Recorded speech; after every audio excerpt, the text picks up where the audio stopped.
Hello everyone, I'm Dr. Hassaan Tohid once again here with a very interesting session. And all those who are watching, please hit the subscribe button and the bell icon so that whenever I upload a video or I come online live, you will be notified. And comment below I subscribed. Comment below that I subscribed so that I will come back and reply to you. Okay, so just make sure you do it. And meanwhile, just let me make sure everyone who wanted to join this training program is available, and whoever wanted to join me live has the link.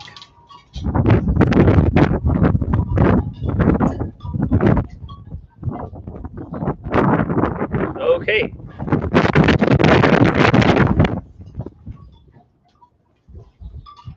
Now everyone is ready, and I hope everyone will enjoy this session. And I can see people.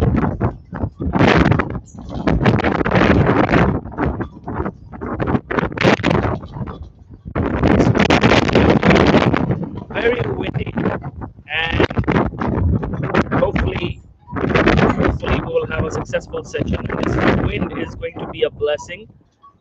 And oh, and the wind is so bad. I was about to lose the computer. I believe that.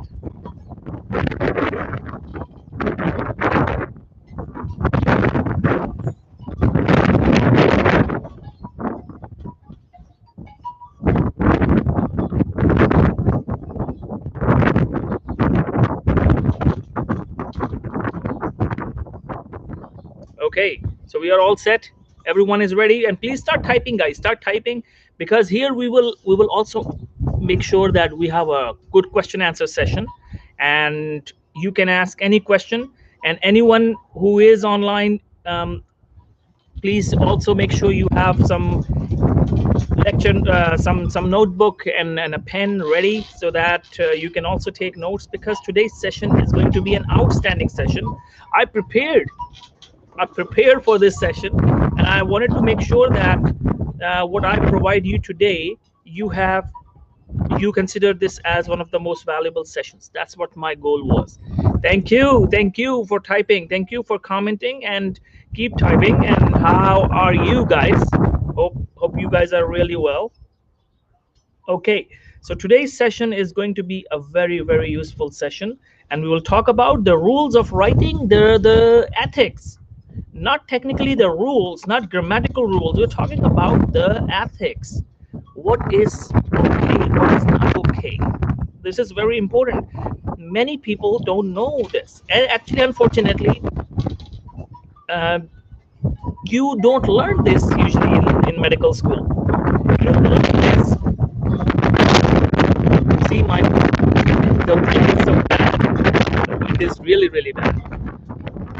It's okay. Everyone has the link. Everyone is ready. Are you guys all set? Should we begin? I think we should begin. So guys, thank you for joining, and all the students who have enrolled into the Be a Published Author program, I welcome you all and best of luck. And yes, that's a lot of wind. That's a lot of wind. I wasn't expecting this kind of wind, although it's sunny. It's sunny weather. It's morning, and but this wind is so bad. You can imagine I was about to lose my computer twice. And that's California. That's California. Welcome to California. One day you have hot weather, the other day you have cold. It's so unpredictable. And one day you have rain, and the other day you have extreme sunny weather. And this is the beauty of California.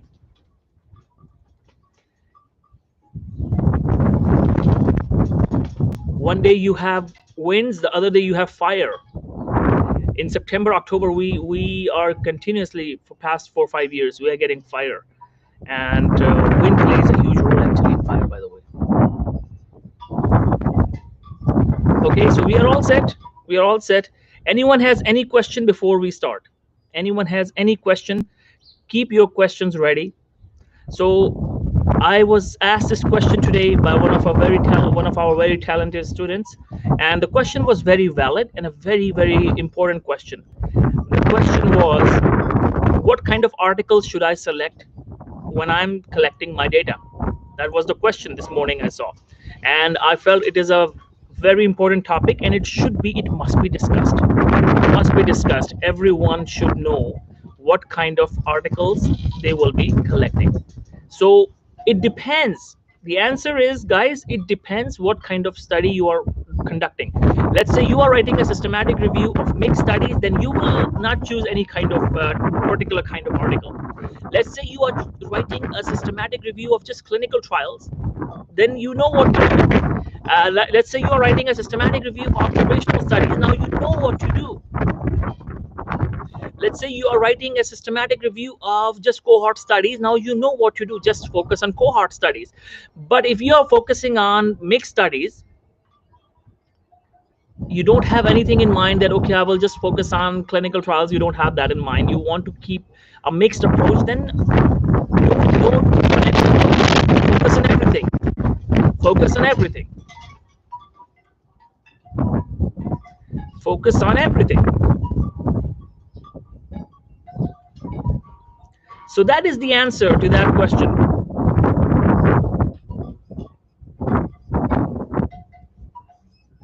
That is the answer to that question. I hope you guys are clear about it. You guys are clear about it. Let me enjoy my tea. Okay. And my notes. These are my notes. I created those notes so that I can help you today and I don't miss anything. So let me take my notes out, and I want to make sure that I haven't missed anything. So the first thing first, what we discussed today. All types are good. Yes, all types are good. And um, if you focus on just clinical trials, highly likely it will become a statistical paper. But if you focus on one kind of article only, just mixed articles, then you have a chance to make it qualitative. Or just clinical trials and observational studies. You can just focus on clinical trials and observational studies both, then it will be a very good paper. And in your inclusion exclusion criteria, you will see that we are just focused on clinical trials and observational studies, or we are just focused on mixed design. That's why we have included all kinds of articles, even the animal studies. Who's the boss? You are the boss. Who is the decision maker? You are the decision maker. Will journals have any objection on that? No. But you should have a valid reason why you are doing this. You will say, because we're just focusing on this, we want to see what has been done in terms of clinical trials and observational studies. That's a good reason. We want to focus on interventions, or we want to focus on the outcome, for example. So that's enough of a reason. So another question has been given to me before I begin, and the question is very useful. Can I include both review articles and population-based studies to write it? Absolutely. For traditional review, you are the boss, you are the decision maker. Nobody will have any objection. Why you included only two kinds of papers? Why? Traditional review, nobody has any rules defined for traditional review. So you are the boss of your own paper. It's your painting. Draw as you like it.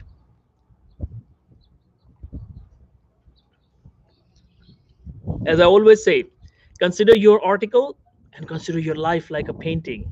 Draw whatever you like, but make sure you draw it really nice. You draw it really well, and do everything ethically. And that's what we are talking about today.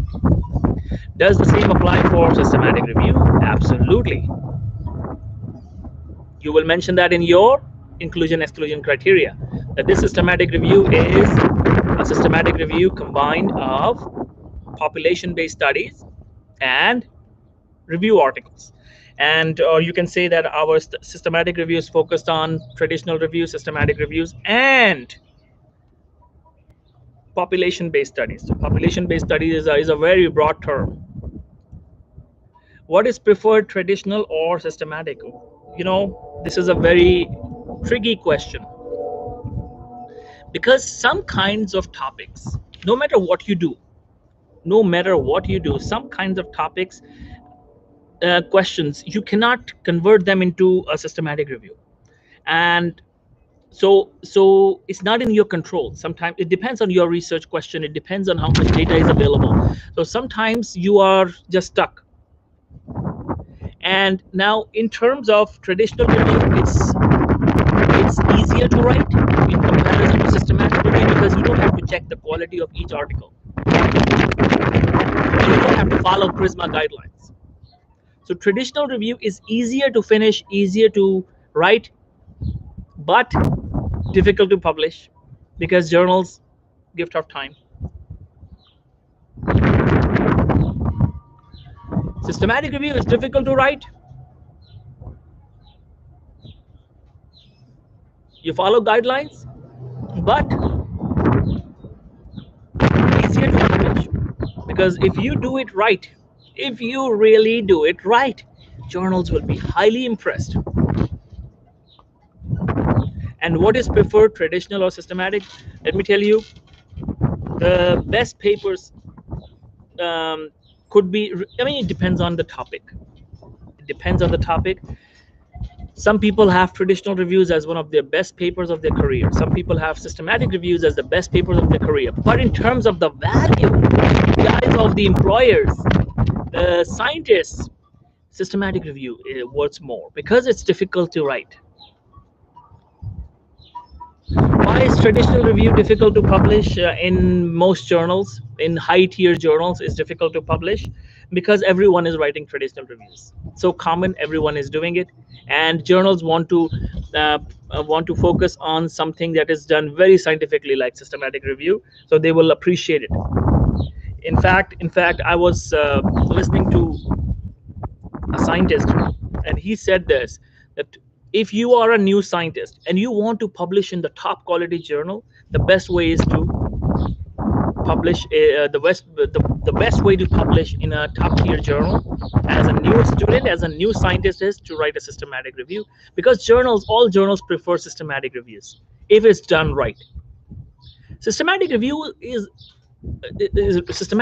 is tough, its value is more, of course. Traditional review, but the thing is, if you have a very strong topic, traditional review can also be very powerful. My traditional review versus systematic reviews by many of my colleagues, my traditional review got more citations. So it depends on if you have hit a jackpot. If your topic is really interesting, even a traditional review can be a very powerful paper.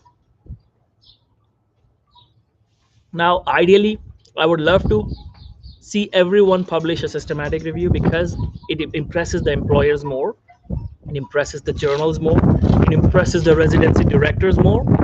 But it doesn't mean that if you have traditional review, it doesn't impress anyone. It does impress people. But of course, systematic review impresses more.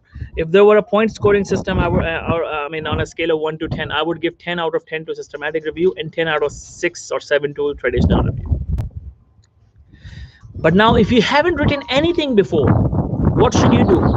Start with a traditional review, because you need the confidence of getting a publication first. You will still get a paper published, I'm telling you. Publication will still be there. If you write a systematic review or traditional review, publication will still be there. But if you write a traditional review, it will be faster, easier, less stress, and you become a published author, and you gain confidence of becoming a published author. So early on in my career, what I did was focusing on difficult study designs was not a good tool, a good idea. So I just focused on traditional reviews.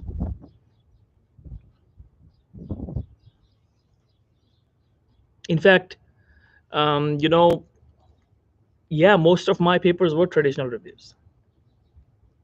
Where can we find traditional review guidelines? SANRA, SANRA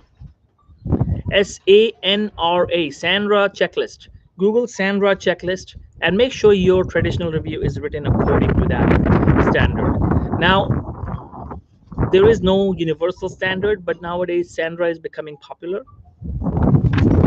and I recommend to all the students that they should use Sandra checklist, SANRA.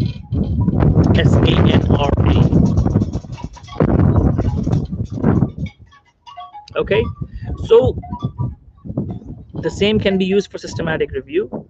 No, systematic reviews, to write a systematic review, you follow Prisma checklist. And for all those who are just starting, wait for your live classes on the weekend with your mentors. You will learn everything. This is just an orientation to get an idea, to get acclimatized with the course. And everyone, all the new admissions, make sure you have created account on the websites, on the website cibnp.com, our website. Make sure you have created an account and you have the access to the bonus material. That's very important before you begin. And all the new admissions, I will send you the video of how to study for this course. Watch that so that you are all set, and I don't have to discuss that again and again every week, because I'm trying to bring new value every week. Prisma for systematic reviews, Sandra for traditional reviews. You follow those checklists, your paper will become very strong.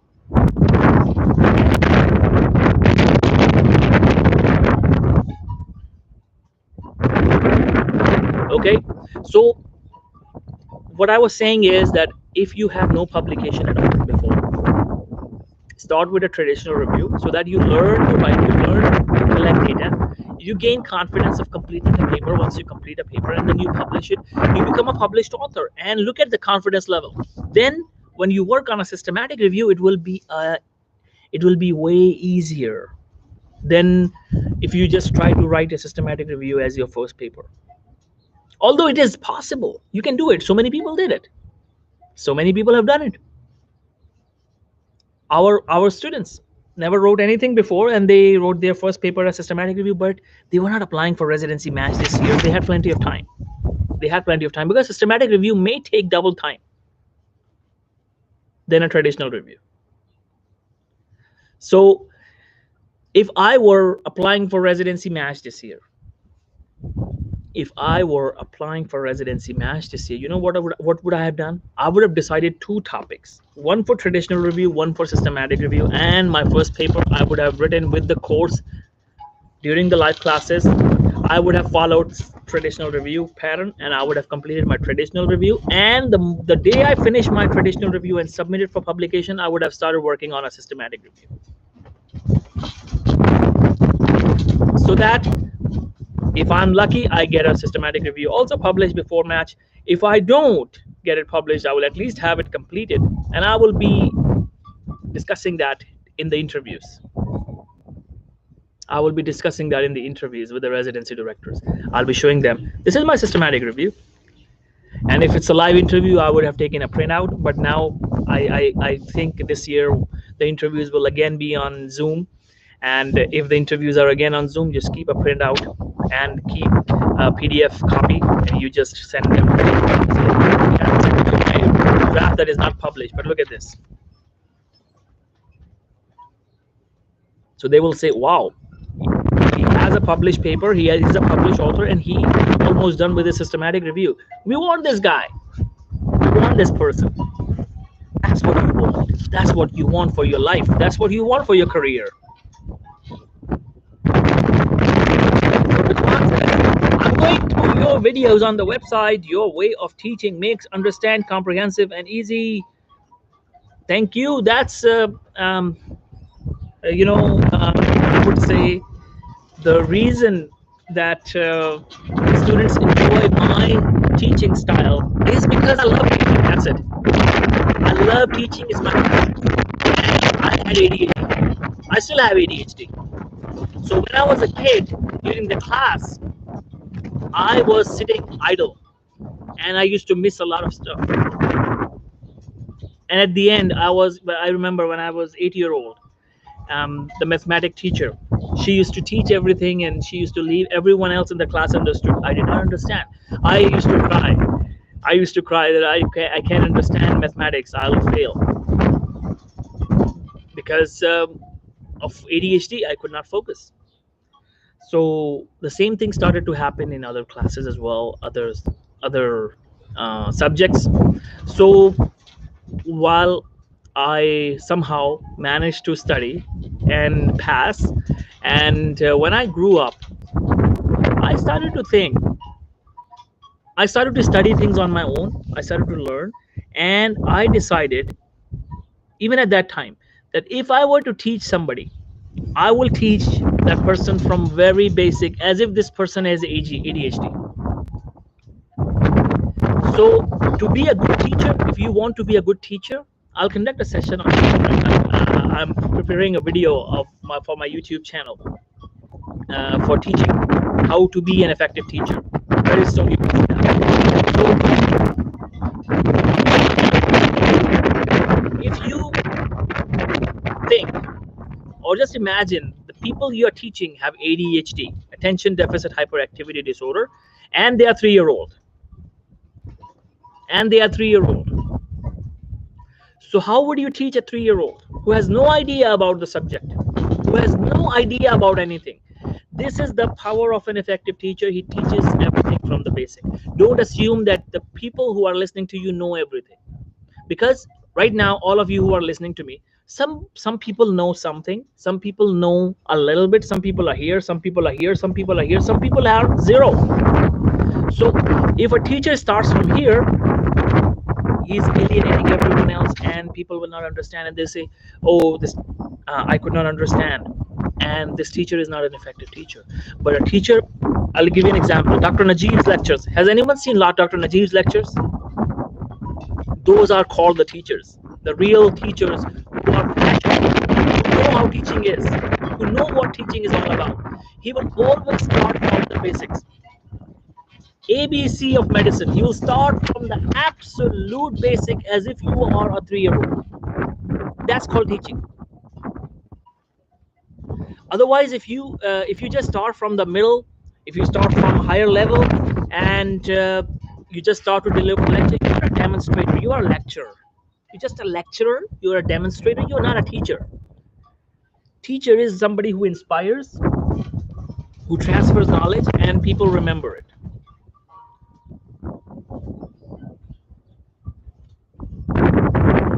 So I hope you understand. Yes, that's very good strategies. Yeah, absolutely. Why not? And you guys can do it. Remember, your life depends on your paper. Your career depends on your paper. Your interview success, your residency depends on your publication. So how can you take it light? Don't take it light. Now let's talk about the ethics.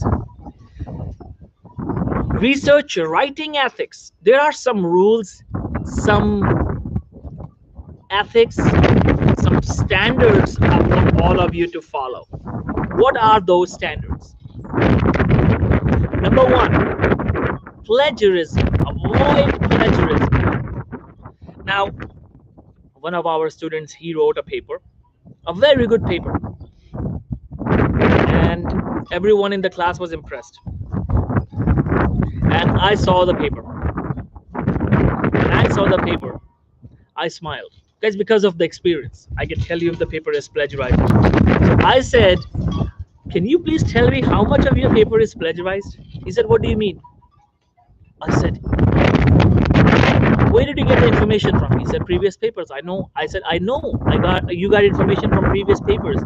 But when you took this information, did you rewrite it or you just copy pasted it? He said, I copy pasted everything. The paper was 100% plagiarized, 100% copy pasted.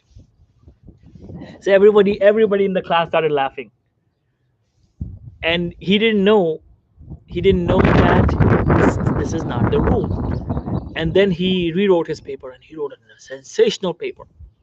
So it was because of not knowing. And since then, we decided that we will discuss plagiarism very often in our classes, because I take responsibility, because what he did, this was our fault. I'm telling you a story, 5-year-old story. This was our fault. You know why it was our fault? Because we did not discuss plagiarism. We did not teach the students that there is a concept of plagiarism and you cannot copy paste. I apologized to him and I said, not your fault. Don't get embarrassed. Don't get embarrassed. Don't get, and all those people who are laughing, don't laugh. The reason is it's our fault. We did not teach them. We did not teach you guys.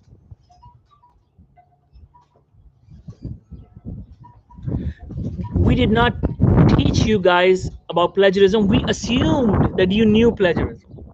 See, another mistake. So with teaching experience, I learned that no, the students don't know anything at all. So that's why we are discussing plagiarism. It's absolute basic for many of you, but it is not. Trust me. So remember, what is plagiarism? Copy pasting somebody else's words is plagiarism. It's simple plagiarism. Now, how do you avoid plagiarism? Remember a formula to avoid plagiarism. Rewrite in your own words. Rewrite in your own words, and always give a reference. I'll repeat again. Rewrite in your own words and always give a reference. Rewrite in your own words and always give a reference. Rewrite in your own words and always give a reference. So wherever you get information from, you will rewrite, rephrase, and rewrite in your own words. Now, when you rewrite in your own words, is it enough? No. You always still have to give a reference. That I got this information from XYZ scientist. You have to give him a reference. That's called ethics. And plagiarism, by the way, is a career ending of, I would say, career damaging offense, because journals can ban you forever.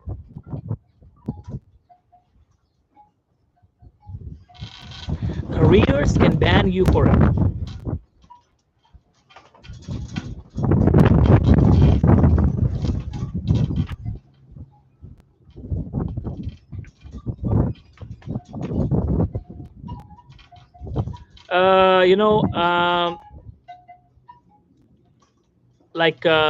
Let me give you an example. Journals will block you, will ban you, not career. Journals will ban you. So what happens is that when you submit a paper to a most journals will run it for plagiarism. Actually, all the journals, authentic journals, will run it for plagiarism check through software. There are plagiarism checking softwares. If it's more than 25% copy pasted from somebody else's paper, just more than 25%, it is considered as plagiarized paper and you will be banned by the journal. And if you're banned by the journal, you can never publish in that journal forever. And what the journals can do, they send a letter to your parent organization. Now, this is very serious. You can be fired from your residency. Do you know that?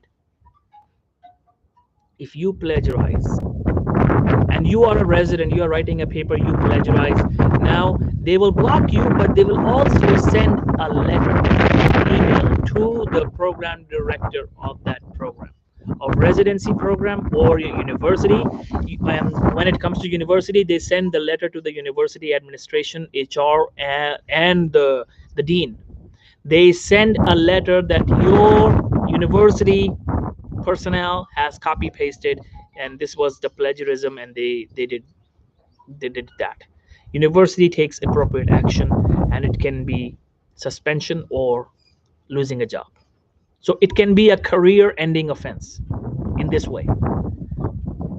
Now, God forbid you plagiarized during your residency and your program director is approached by the journal, and the program director knows now that you plagiarized.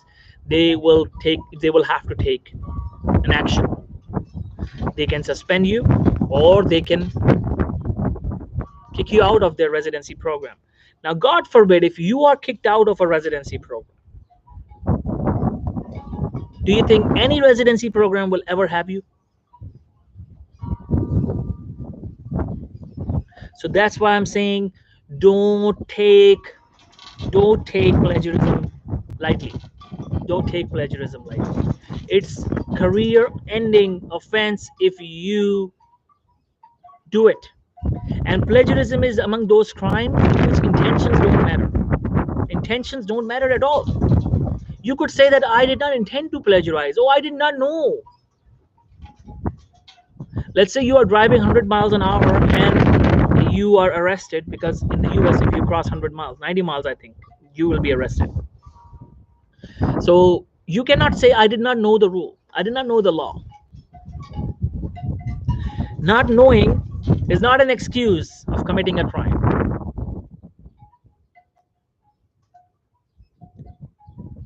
So that's why don't plagiarize, don't copy paste. Utilize, rewrite in your own words and always give a reference. Now, if you rewrite it and you don't give a reference, is it plagiarism? Yes. If you copy paste it and you give a reference now listen to me, this is very important. Type and let me know. If it's I want everyone to type and answer me this. If you copy pasted somebody else's comments and you mention the name of the scientist that he did that, and you give a reference, is it plagiarism?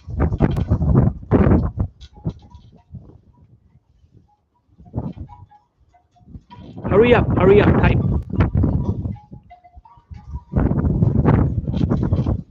I'll be happy if you make mistakes, because when you make mistake, you learn it. You learn that lesson forever. Don't forget. So if you copy paste it and you still give a reference, is it plagiarism? Remember, whenever you copy paste, it's plagiarism. That's it. Whether you give a reference or not, doesn't matter. You copy paste it and you give a reference, it is still plagiarism.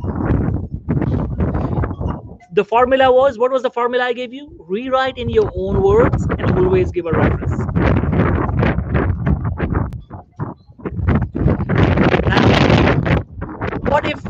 What if you want to quote somebody as it is? Then you will say Marshall et al. Mentioned in their paper, inverted commas open, like inverted commas begin. You write the quotation in italic and you close the inverted commas and you give a reference. So only under one circumstance, you are allowed to copy paste. Write it down. Only under one situation, one condition, one circumstance, you are allowed to copy paste if you want to give somebody else's full quotation in inverted commas closed as a dialogue. And that should not be more than 2-3 lines. If you really want to mention exactly, like sometimes it happens, like you wanted to rephrase everything, you did everything, you wrote everything again. Now, I mean, you rewrite everything again. Now, there is one paragraph that you feel that this whole paragraph should be copy pasted in my paper in italics, in italic font, inverted commas begin, inverted commas close. Yes, so you will say the scientist wrote or mentioned in their paper, inverted commas begin, inverted commas close. You copy paste it here, you give a reference. But in your whole paper, these kind of quotations should not exceed more than 3. If you have a lot of copy pasting quotations like these, journals will not accept it. It will be caught as plagiarism. I mean, they will not charge you for plagiarism for that. This is not a charge for plagiarism, because you have mentioned that I'm quoting exactly as they have said. These are their words. According to their words, we are using their words. Inverted commas begin, inverted commas close. But you have in your whole paper like 4 or 5 quotations like this. Journals will say, please remove at least 2 or 3. Just keep it under 3 or 2 quotations are enough. Otherwise, the paper will look not nice. But are you Are you caught for plagiarism for that? No. So you understand, only under one situation, one condition, one circumstance, one scenario, you are allowed to copy paste, when you are willing to give inverted commas open, inverted commas close, quotation, and you give us a reference. Reference will still be there. Now, what about tables and figures? Can you use somebody's tables and figures? Can you use somebody's tables and figures? Absolutely no. Absolutely no. How do you use somebody else's tables and figures? There are certain rules for that. Number one, you send a message to the author. Every paper has given their corresponding author's email address. You send them an email and ask for permission respectfully. Can we use your table as it is in our paper? We will give you citation and we will acknowledge you as well. We really need it for our paper. We will really appreciate if you can allow us in a very respectful manner. And most authors will allow you. Only then you can use, and you say this figure has been taken from this paper. Give a full citation, and we thank the author for giving us the permission. In the acknowledgement section at the end, you again thank them. When you do that, people will really appreciate how ethical you are. Now, let's say you wanted to use a table or a figure. Now, you sent a message to authors and they did not reply to you. Now, what do? Modify it. Change the table, change the figure, change the design, change the sequence, change everything, and you still mention at the bottom, modified from this and this paper, adapted from this and this paper. You still give a citation, although you are modifying it. Let's say there was a diagram of heart. You like that diagram. It was very, very, very good. So what you did was you took the diagram and you sent an email to the professor, and they did not reply to you. Now what do? You waited for the reply. You send an email again. You send 3 emails the same. They did not reply to you. Now you draw that diagram, change the color, add few new things in there, remove certain things, and change the color, change the font, and now at the end, at the bottom, you say modified from this and this paper, adapted from this and this paper. Only if you did not get a response from the author on time.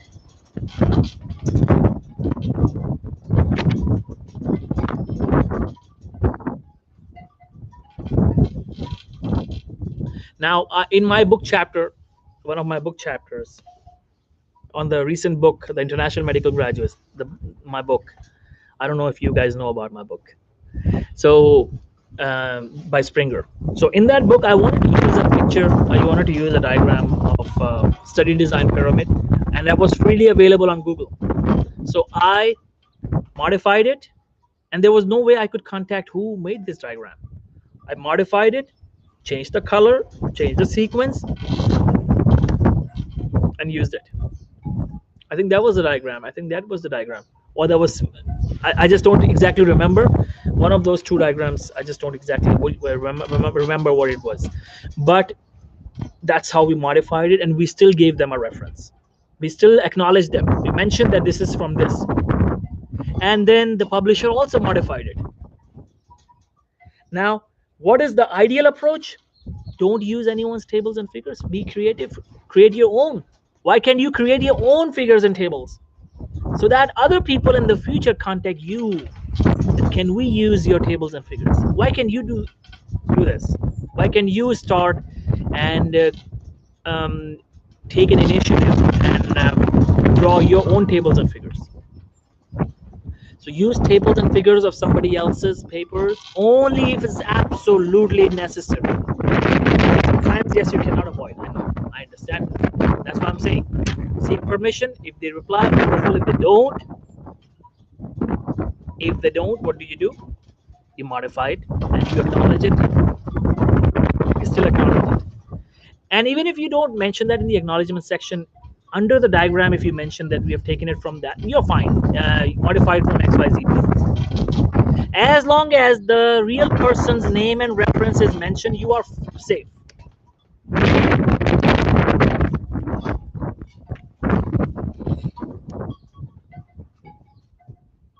Okay, now, second point we wanted to discuss, co-authorship sequence. All the students who are co-authoring with each other, make sure you have seen each other's papers and you have done some editing, you have seen the data collection, you have given suggestions, you have given ideas, and you have also helped in data collection. You need to work on this. There is no free lunch. You cannot be a co-author in somebody's paper without justifying the co-authorship. Even for the future, the rules for co-authorship is significant contribution in writing. So when somebody writes a paper in your group, let's say somebody is a first author and he has written the whole paper, the second author should now look at it and do the editing and see what he can add, what he can remove, discuss that with the first author. Now once you two have done it, now the third one, the fourth one, the fifth one, all authors do some editing, modification, changes. So that is the writing part. Second is data collection. While collecting data, everyone should be involved, everyone should give suggestions, and if you can find references for each other's papers, then you have taken part in data collection. Now before writing, analyzing that, okay, these are the results, this is my result, these are the papers I will include. What do you think about it? Author number two says, yeah, I think they look really nice. Okay, that's fine, but why are we just focusing on last 10 years? Why not 5 years? Let's focus on last 5 years. So you remove last 5 years, only, I mean, you remove the from year 6 to year 10 and you just focus on 5. So that's how authorship works. Analysis, that, okay, I have written my discussion section, this is how I've analyzed, I have compared the studies with each other. What do you think? No, this is not the good way. I think you should have done this. I think you should have added this point. Let's add this point in here. That's called contribution. That's how you contribute, even for the future. Don't accept your name for free in somebody else's paper. Why? The point is, if you haven't done anything and your friend is adding your name in their paper, what does it, I mean, what's a big deal, right? You say, wow, I'm getting a free publication. No, it hurts your self-esteem. You have no idea. Subconsciously you lose your self-esteem that I got something for free I did not deserve. But when you do some hard work in it,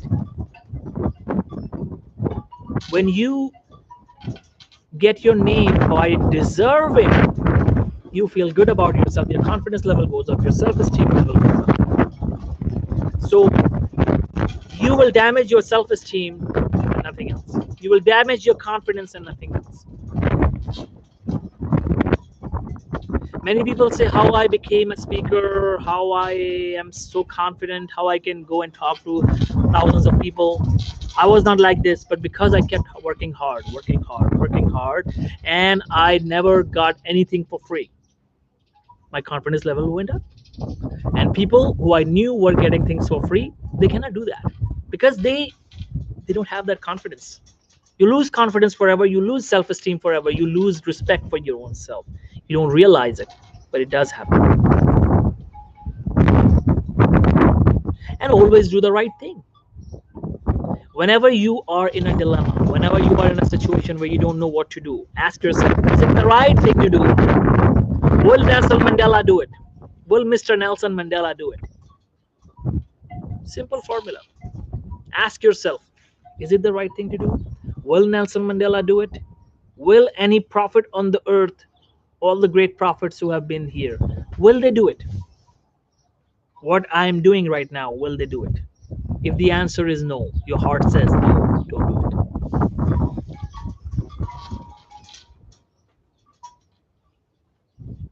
That's called the man of values, a woman of value, a person of value, and morals. When you are that kind of person, you have no idea how many blessings, unseen blessings, are showered at you. Have you ever seen people who are just always lucky, and you see, wow, what a lucky man, he always achieves, he always is successful, everything goes in his favor, whatever he touches turns into gold? What are those people? They were doing all the right things, so nature are now blessing. Nature is now showering the blessings, is bestowing the blessings upon that person. So what you feel is lucky actually is the result of being honest, is the result of being ethical, is the result of being righteous, is the result of being a person of morals and person of value. You get unseen results, unexpected blessings. Don't accept your name for free. Will hurt your self-esteem. And what if your friend who is adding your name one day turns out to be your enemy, becomes your enemy? Now he keeps saying to everyone, I added his name. This damages your reputation. Do you want that kind of reputation?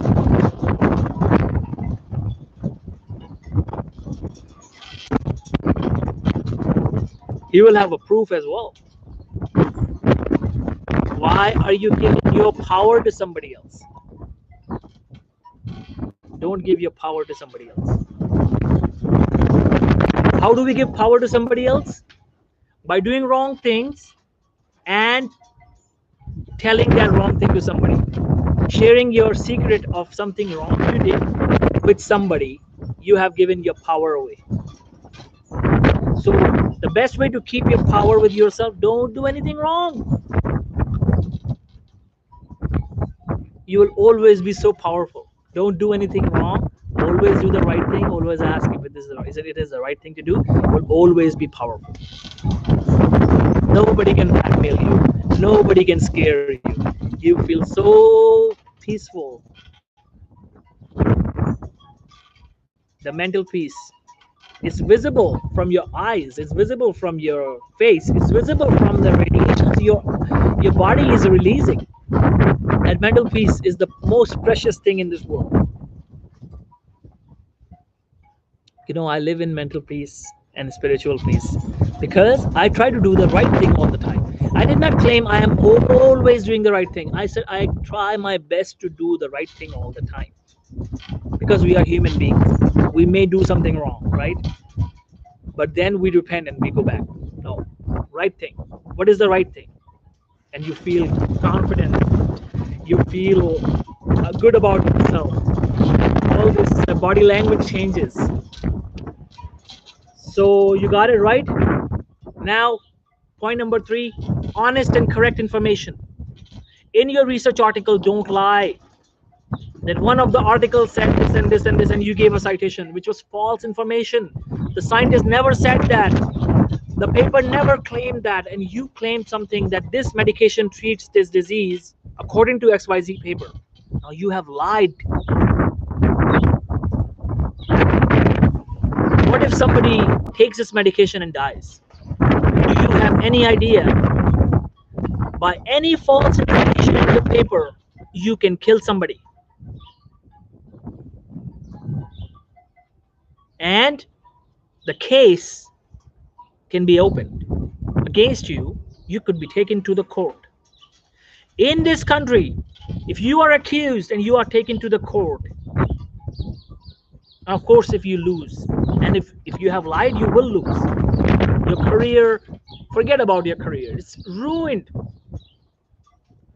Any false information just to prove your paper right, just to impress the journals by claiming something which was not true, you are putting your career. You lied, because if somebody dies, you have no idea what your life is. And Do you think that a person who lies in this paper by falsely claiming that this medication treats this disease, and actually in reality this medication did not treat that disease, do you think this person deserves some punishment by the law? Absolutely. You cannot play with the lives of people. Your research article is a huge deal. It's a great responsibility.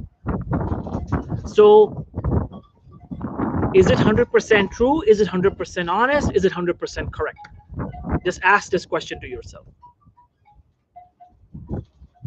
Whatever I have written, is it 100% true? Is it 100% correct? Is it 100% honest?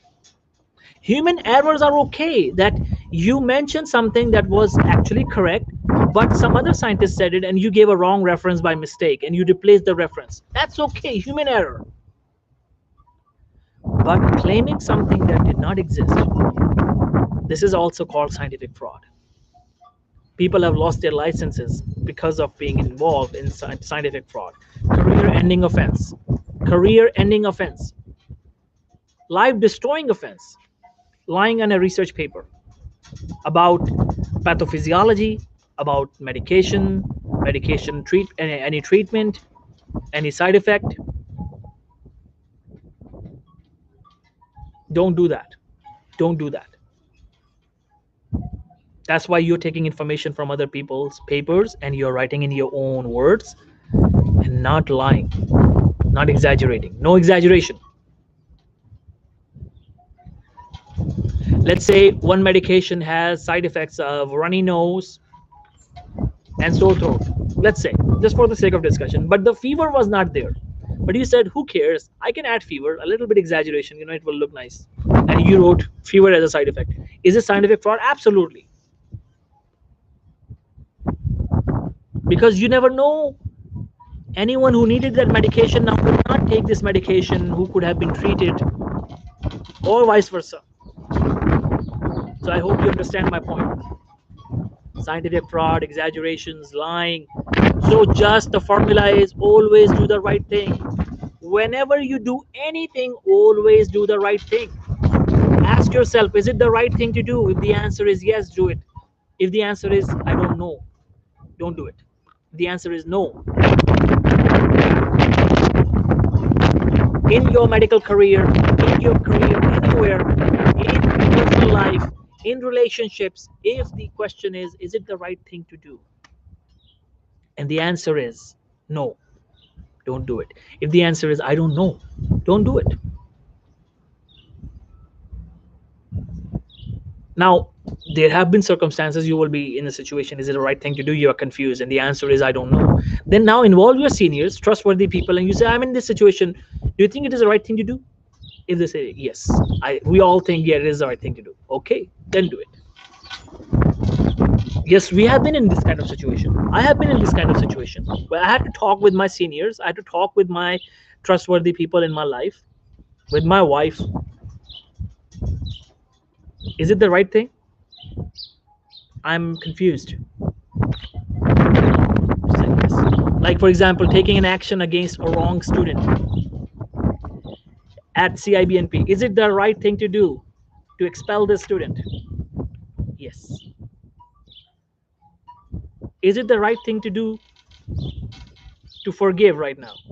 Should we forgive him? Should we give him another chance? Should we expel him? So you will be sometimes in that kind of dilemma. You don't know which one is the right thing to do. So it's okay in that kind of situation. But most of the time we know what is the right thing to do. Now, wrong reference deliberately. Same thing. Never do that. Now, another rule of writing a case report. Let's say you're writing a case report. In your medical career, during your residency, you will come across so many cases, interesting cases. You will need to write a case study. Now, you want to do it. Anyone who is currently working on a case study, everyone listen to me. Don't write it without a consent form. Get the consent form. Just Google template consent form for case studies. Template, print it out, use the same form. You will have the questions, have the patient sign it. Remember, anything unwritten means not done. Anything not written in this country means not done. So if you give, if a patient gives you verbal consent, it is not a consent legally. If a patient gives you consent and dies, you wrote a paper, you publish it, and now his family comes in and they file a case that you mentioned the story of their dad without his permission, without their permission. You say, no, he gave me a verbal permission. You will lose the case, you will lose the license,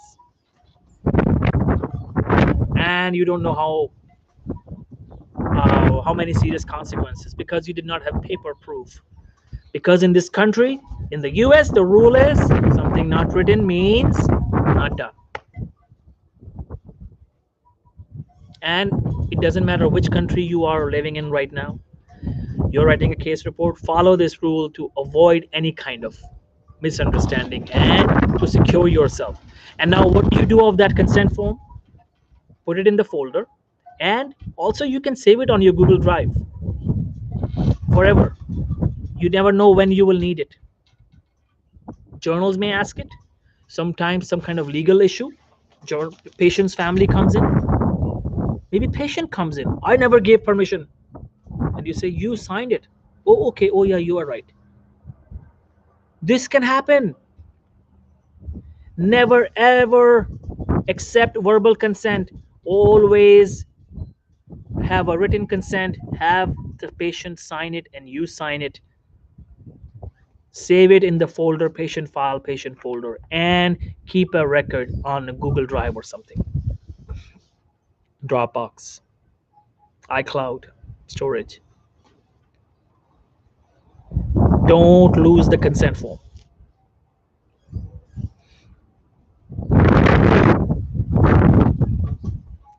Now, under certain circumstances, there are cases where the patient is gone now. Now you remember a case that was very useful. Now, how do you write that case? Write it in a manner that it is unidentifiable, that you cannot, nobody can identify the patient. Change the age, change the location. Don't mention location. Change some findings, blood pressure findings. If it was 125 85, you say 127 87, a little bit variation. Don't make the information identifiable. Why I'm saying this? Because of HIPAA law. In the US, we have HIPAA law of privacy. You can lose your license, you can lose your job, your whole career can be ruined. So case report is a delicate matter. Without consent form, don't do it. Now, if you're writing a case report, you are in the hospital setting, university setting, do you need an IRB approval? Yes. IRB approvals are a must. What is IRB? IRB is the board, Institutional Review Board, and you contact your supervisor. You say, sir, I want to write this case report. I need IRB approval. Who should I go to? Supervisor will say, I am the IRB member. Yeah, I can approve it. Just write the request and we will approve it.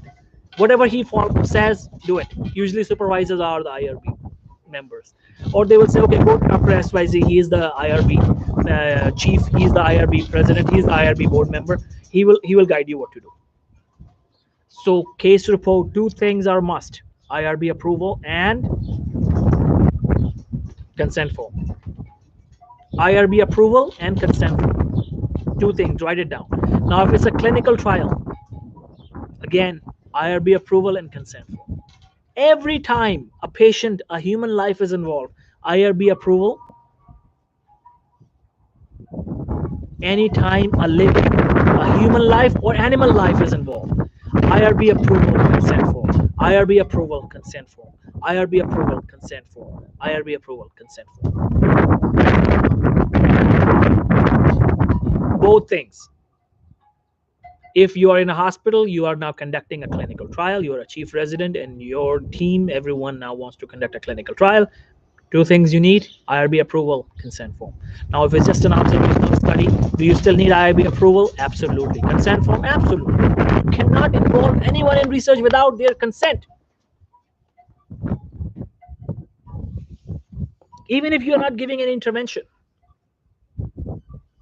Rule: What about the review articles, systematic reviews, meta-analysis, scoping reviews? Do you need IRB approval and consent form? No. For review articles, systematic reviews, you don't. There is no living life involved. What do you need for systematic review? PROSPERO registration is not a must. Some journals want it, some don't. So you want to do it, it's up to you if you want to do it. I'm not a PROSPERO supporter, but if you want to do it, do it. PROSPERO, the only registration you need is PROSPERO. Now, what about the registration of clinical trials? That's mandatory for clinical trials and all the empirical studies. By empirical study, what do I mean? Anytime you're doing some kind of thing in the lab or outside the lab, when you're doing something, experiment kind of thing, a study or experiment kind of thing, when you're doing something, that's called empirical study. Clinical trial, observational studies, animal studies, in vitro studies, they are all empirical studies. So in the empirical studies, you register them. It's a must requirement by universities and hospitals. So the third thing you will need is IRB approval, consent form, and the registration of that trial. For clinical trials, but for systematic reviews, PROSPERO, for systematic review and traditional reviews, it's optional. You don't need it. It's not mandatory. Again, I'll repeat, for systematic reviews and traditional reviews, PROSPERO is not mandatory. Why I am against it? Because I believe it is doing disservice to science. Because what if a scientist, let's say, is writing a systematic review? Now, let's say I'm writing a systematic review. Now, I register it on PROSPERO, and tomorrow I die. Nobody else will work on that paper because they will think that, oh, somebody, Dr. Tohid is working on it. They don't know Dr. Tohid died. Nobody will ever work on that paper because the paper's name is mentioned on PROSPERO website that somebody is working on that paper. That's the to make sure that there are no duplicates. That if somebody is working on some project, other people don't work on that same topic. That's why we do PROSPERO registration for systematic reviews and traditional systematic reviews and meta-analysis. But what if the scientist changes his mind and forgets to inform PROSPERO? What if the scientist dies? Nobody will ever work on that paper. What a disservice to science. That's why people who are not supporter of PROSPERO, they have a valid reason. And people who support PROSPERO, they also have a valid reason. They say that we want to avoid extra hard work by people, so that not two scientists are working on the same systematic review in two different countries. We want to save other people's time. So intentions. So PROSPERO, that's why registration of systematic review is optional. Now, when you are writing a topic, a review article, let's say psoriasis and depression, and you saw there are so many other reviews written on that paper and on the topic, and there was a review written 5 years ago on that topic, and what you did was you just paraphrase every single line, every heading. The whole paper is the same. You just paraphrase it, same references. Is it right? No, this is cheating.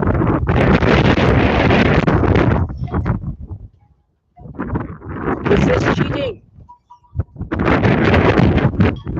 You cannot rephrase the whole paper and claim it to be yours. This is wrong. You gotta bring new headings, new information, new references. Some paragraph, 1 or 2 paragraphs could be similar in terms of the data, but how can you have the same sequence of references?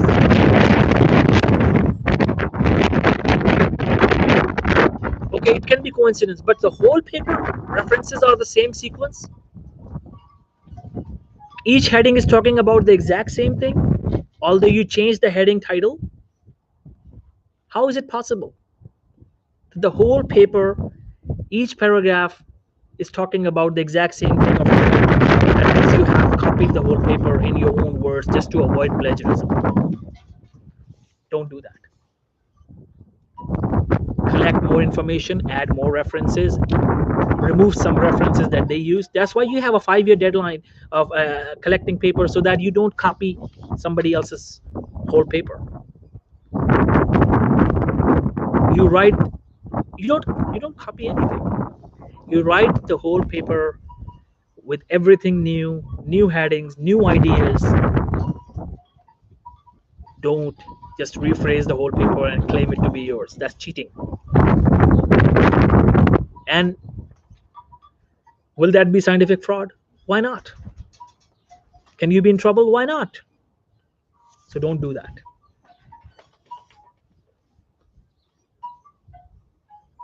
Now, another thing you gotta take care of is, before submitting the paper, read author's guidelines for the journal and make sure everything is according to the author's guidelines. Everything is according. Modify those things according to review.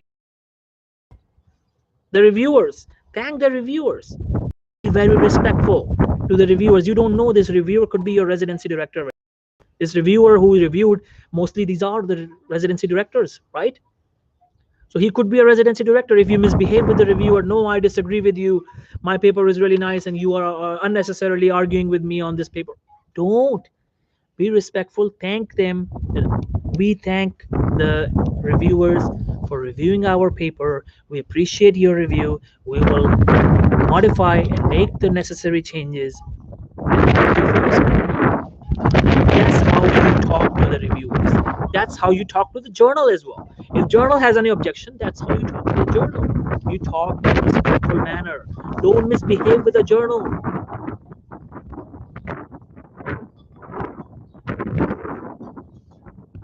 Don't misbehave with any staff member of any journal ever. How will you learn this habit? When you don't misbehave with anyone in your life. Be respectful. Give respect to the journal staff members. Give respect to the journal editors. Give respect to the reviewers. If they say they disagree with something, accept it. Take responsibility, modify it. And if you have made a mistake, if this was unintentional plagiarism around 25%, they give you a chance. Apologize. Modify it, change it. Finish every mistake that you have done and resubmit it with a very beautiful letter that we thank you for pointing these errors out and we have corrected those errors. We will appreciate it if you can accept it. That's how we do it. This is how professional conduct is. Responding with respect, with a letter. When you submit an article for the first time, submit it with respect, with a cover letter with respect. When you get a reviewer's response, respond to them respectfully.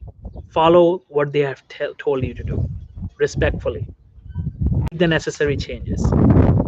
And then resubmit it with a beautiful letter in wonderful words to the journal and to the reviewers. That's how you do it. Now, what about to increase the chances of your publication, submitting a paper to 2 journals at a time, or 3 journals at a time, 4 journals at a time? 1 paper to 4 journals at a time. Is it okay? Absolutely not. Don't submit your paper to more than 1 journal at a time. Only 1 journal at a time. Let that journal reject, then go to the second journal. It's against the academic rules. You cannot submit 1 paper to 2 journals at a time. I don't want anyone to make this mistake, ever. Don't come back to me and ask this question again. Actually, you can. I don't mind. But I'm just saying, just to motivate you. Don't ask this question again. Don't ask this question again. Can I submit my paper to 2 journals so that my chances of getting it, to save my time, so that the chances of my paper getting accepted increases? No, don't do that. Journals have a condition. They have you sign electronically that I have not submitted this paper to another journal. You will be lying. Just be a person of morals and values and ethics. You will never be in any kind of trouble in your life. Be 100% honest. You will be the bravest person ever. Oh, what a mental peace and the brave person. Look at your body language. You will be enjoying your life. Nobody can put you in any kind of trouble. If somebody puts you in any kind of trouble when you're 100% right, 100% honest, you always do the right thing, you will be fine. That other person will be in trouble. This is the magic of being honest, always doing the right thing. Now, what about paying someone to write your paper? Absolutely no. It's fraud. This is a culture going on. People pay other people to write their papers, and I have seen so many advertisements. We will write your assignment on your behalf. We will write your paper on your for you. Just pay us this much money. We will write paper for you. It's fraud. Is wrong. Unethical. Immoral.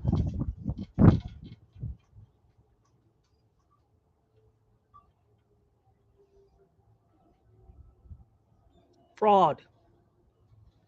These are scammers. Stay away from them.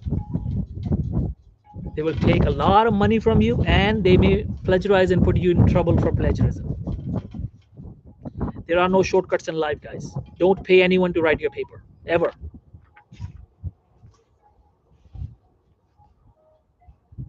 Purchasing publication. Somebody has already written papers and he's selling his publication. You pay me money and I will give you the first authorship. Is it right? No. Bribing, corruption. Do you think it is a career or ending offense? Absolutely. Stay away from these kind of things. Stay away from these kind of people. Stay away from those kind of so-called friends who are engaged in these kind of activities. Purchasing publication. Yesterday somebody sent me a message that, oh, I cannot take admission, but I want to buy a publication from you. And I'm going to reply to him today. I'll tell him that we at CIBNP don't engage in these kind of things, and you should stay away from these kind of people as well. I mean, I'll see what I will reply. I was pretty upset when I saw that. It hurts my heart feels pain when I see doctors and medical students engaging in these kind of activities, want to purchase a publication without hard work. He doesn't even realize that this is a wrong thing to do. What happened to people's morals and values? And now the vice versa. You wrote a paper and selling your publication to somebody else. Wrong thing to do? Absolutely. Is there any question about it? Any confusion about it? No.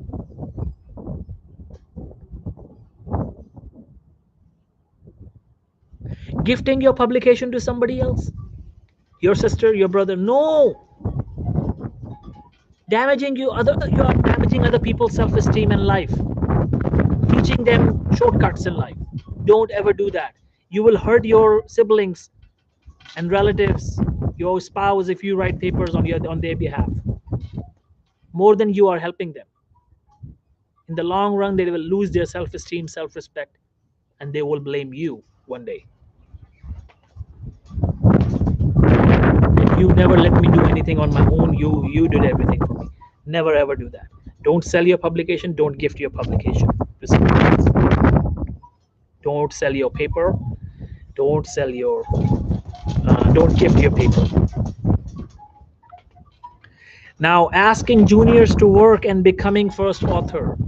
I know many people are doing it.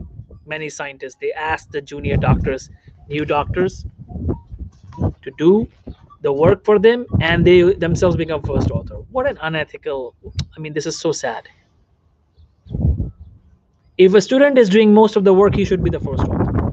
So don't ever engage. When you become doctors, you become the principal investigators. Don't do that. And asking friends to add your name, same thing. Never ever do that. So these are the activities you gotta stay away from. Never ever, when you have not done most of the work, don't add your name as the first author. Even if you have the authority, don't use the power of or the authority for wrong thing. Never ever. So the goal is always do the right thing. Ask your heart if it's the right thing, and you will always be good person with morals. Thank you, guys. This is it for today. I hope this was a wonderful session and you learned something. And that's it for today. Anyone has any question, please type. If you don't have any question right now and you later on think of a question, send me a message. Anyone has any question before I leave?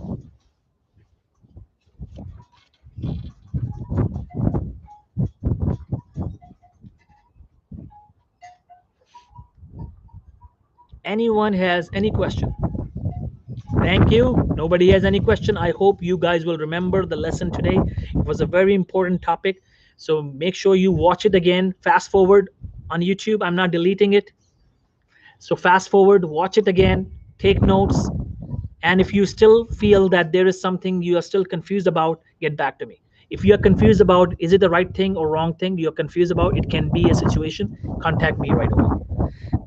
Thank you, guys. Thanks a lot. Thank you. Thank you, everyone. Thank you, Kanita. Thank you. Thank you, everyone. See you again. And we will do another session very soon. Stay tuned. Thank you, guys. Thank you. Have a good day.